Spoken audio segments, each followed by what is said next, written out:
कई बार ऐसा होता है कि रिश्तों में कॉम्प्रोमाइज़ करना पड़ता है और जिसकी वजह से अंदर ही अंदर बहुत सारे नेगेटिव इमोशंस, नेगेटिव थॉट्स और नेगेटिव फीलिंग्स जनरेट होनी शुरू हो जाती हैं। फ्रस्ट्रेशन, एंगर, एनवी, हेट जैसी फीलिंग्स आनी शुरू हो जाती हैं। हम तोल मोल करना शुरू कर देते हैं और जिससे हमारा रिश्ता कहीं ना कहीं कमज़ोर पड़ना शुरू हो जाता है। तो ऐसा क्या किया जाए कि जब ऐसी सिचुएशन आए जहाँ पर हमें कॉम्प्रोमाइज़ करना है, वहाँ पर बिना किसी कड़वाहट के, बिना किसी नेगेटिविटी के हम वो कॉम्प्रोमाइज़ भी कर सकें और हमारा रिश्ता जिससे और ज़्यादा मजबूत और ज़्यादा गहरा और ज़्यादा प्यारा हो जाए, ना कि कमज़ोर पड़े। तो आज इसी सॉल्यूशन के साथ आई हूँ। सब वीडियो को एंड तक ज़रूर देखिएगा और अगर वीडियो पसंद आता है तो लाइक करिए, कमेंट करिए और दोस्तों के साथ शेयर करिए और चैनल को सब्सक्राइब भी करिए। Hello everyone, I hope you all are very well and living an easy, effortless, happy, healthy and a wealthy life.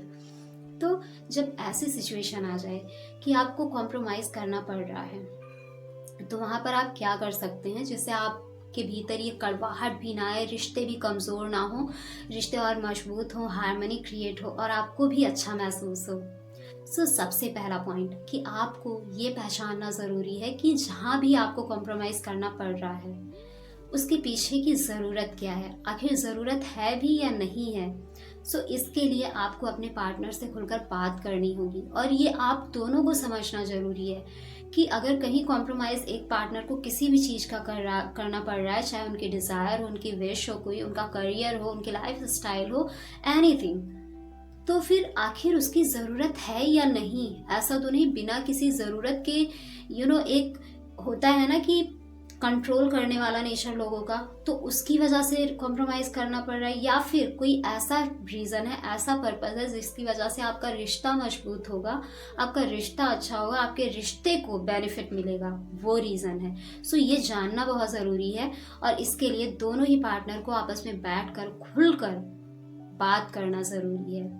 और उसके बाद आपको ये इंश्योर करना बहुत ज़रूरी है कि आप दोनों जब बात कर रहे हैं तो एक दूसरे को आप दोनों सुन रहे हैं। एक्टिव लिसनिंग हो रही है, ना कि पैसिव लिसनिंग। एक्टिव लिसनिंग में आप सुन भी रहे हैं, उसे समझ भी रहे हैं और जहां आपको लगता है वहां आप रिस्पॉन्स भी दे रहे हैं, ना कि रिएक्ट कर रहे हैं। डिबेट नहीं करना है, रिएक्ट नहीं करना है, गुस्से में नहीं आना है, क्योंकि कई बार ऐसा होता है कि जिन चीज़ों के लिए हम डिसएग्री होते हैं, हम एग्री करने के लिए तैयार नहीं होते हैं, वो बातें हमें अच्छी नहीं लग रही होती है, जब वो बार बार हमारे कानों में जाती हैं तो हमारे अंदर नेगेटिव इमोशंस हाई होना शुरू हो जाते हैं और ऐसी सिचुएशन में लोग डिफेंसिव मोड में आ जाते हैं। तो जो भी उनकी डिफेंसिव हैबिट्स होंगी, चाहे वो इरिटेट होना हो, गुस्सा करना हो, चिल्लाना हो या शांति से उठकर कहीं चले जाना हो, बोलना ही ना हो, ऐसी चीज़ों को वो शो करना शुरू कर देते हैं। ये नहीं करना है। पहले आप शांति से सुनिए, क्योंकि सुनने का मतलब ये बिल्कुल भी नहीं है कि आपने एग्री कर लिया है कॉम्प्रोमाइज़ करने के लिए या जो भी सैक्रिफाइस करना है उसके लिए। इसका मतलब ये है कि आप अपने पार्टनर को वैल्यू देते हैं, आप उनकी ज़रूरतों का ध्यान रखते हैं, उनको रिस्पेक्ट देते हैं, इसलिए आप उन्हें सुन रहे हैं। और ये चीज़ आपके पार्टनर को भी करनी है कि वो भी आपको शांति से सुने और समझे उन बातों को।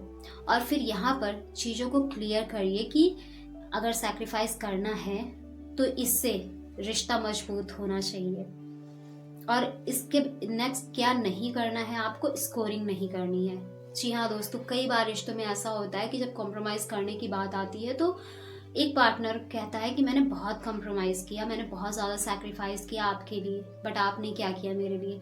तो जहाँ ये तोल मोल आना शुरू हो जाता है, ये कॉम्प्रोमाइज़ की स्कोरिंग करनी लोग शुरू कर देते हैं, वहीं पर रिश्तों में कॉन्फ्लिक्ट पैदा होनी शुरू हो जाती है, रिश्ते और ज़्यादा कमज़ोर पड़ने शुरू हो जाते हैं। एक दूसरे के प्रति रिस्पेक्ट, एक दूसरे के प्रति वैल्यू, ये सारी चीज़ें, लव, अफेक्शन, ये सब कम होनी शुरू हो जाती हैं। ये बिल्कुल भी नहीं करना है। आप उस समय की ज़रूरत को समझिए कि उससे अगर आपके रिश्ते को बेनिफिट मिल रहा है, आप दोनों को बेनिफिट मिल रहा है, तो आप सैक्रिफाइस खुशी खुशी कर सकते हैं और ये दोनों पार्टनर को समझना होगा। और इसके बाद आपको एक फ्लैक्सिबल फेयरनेस लानी है। दैट्स मीन कि एक निष्पक्षता जो होती है उस पर विचार करना है। कई ये जो रिश्ता होता है, कपल का रिश्ता होता है, इसमें हम सभी को पता है कि इक्वल गिव एंड टेक होना चाहिए। ये म्यूचुअल रिलेशनशिप है, टू साइडेड है। बट कई बार ऐसी सिचुएशन आ जाती है कि जहाँ पर एक पार्टनर किसी भी रीज़न की वजह से, चाहे उस पर उसके काम का लोड हो या कोई प्रॉब्लम चल रही है, उसके माइंड में कोई स्ट्रेस हो या कोई अदर इश्यूज़ हो, फैमिली इश्यूज़ हो, जिसकी वजह से वो उस रिश्ते में अपना 100% नहीं दे पाता या अपना वो 50% नहीं दे पाता। तो यहाँ पर अब आपको ये समझना है कि अगर वो इंसान वो 50% नहीं दे पा रहा है, तो यहाँ पर आप 50% अपना तो दीजिए, साथ में जितना वो दे रहा है उसको लेकर जो वो नहीं दे पा रहा है वो भी आप अपनी तरफ से उसमें कंट्रीब्यूट करिए रिश्ते में। इससे आपका रिश्ता मजबूत होगा, आपका पार्टनर भी आपको समझेगा, उसे भी समझ आएगा कि आप इस रिश्ते की कितनी वैल्यू करते हैं, आप अपने पार्टनर की कितनी वैल्यू करते हैं, उसकी कितनी रिस्पेक्ट करते हैं। तो यहाँ पर आपको 50-50 वाला रूल अप्लाई नहीं करना है, यहाँ पर आप 30-70 का रूल अप्लाई करिए। अगर वो 30% दे रहा है तो 70 आप दीजिए, अगर वो 20 दे रहा है तो आप 80% दीजिए। बट रिश्ते को कमज़ोर मत होने दीजिए और उस समय की ज़रूरत को समझिए कि अगर कॉम्प्रोमाइज़ करने से चीज़ें अच्छी हो जाती हैं, चीज़ें बेहतर हो जाती हैं, तो ठीक है, कर लेते हैं। और जब आप समझेंगे तो कहीं ना कहीं आपका पार्टनर भी समझेगा कि कहीं जहां उसको ज़रूरत होगी कॉम्प्रोमाइज़ करने की, वो भी करेगा। नेक्स्ट, आपको अपने रिश्ते को प्रायोरिटी देनी है, ना कि आउटकम को। अगर आपको लगता है कि कहीं पर कॉम्प्रोमाइज़ करने से आपके रिश्ते में मजबूती आती है, आपके रिश्ते में हार्मनी और ज़्यादा बिल्ड होती है, आपका रिश्ता गहरा होता है, तो वहाँ पर कॉम्प्रोमाइज़ करिए। क्योंकि जब आप करते हैं तो यहाँ पर आप दोनों के बीच, दोनों ही पार्टनर के बीच म्यूचुअल रिस्पेक्ट और ज़्यादा बढ़ती है, दोनों एक दूसरे को और ज़्यादा इम्पोर्टेंस देते हैं और ज़्यादा वैल्यू करते हैं, वो प्यार और ज़्यादा गहरा होता है। सो आप सबसे पहले देखिए, अगर ज़रूरत है तो वहाँ पर आप कॉम्प्रोमाइज़ करिए और प्यार से करिए, ना कि एक एहसान के तरीके से कि आप एहसान कर रहे हैं। और फिर देखिए, आपका रिश्ता हमेशा बहुत ही प्यारा होगा और जहाँ आपके पार्टनर को ज़रूरत होगी कॉम्प्रोमाइज़ करने की, वो इंसान बिना झिझक के कॉम्प्रोमाइज़ ज़रूर करेगा।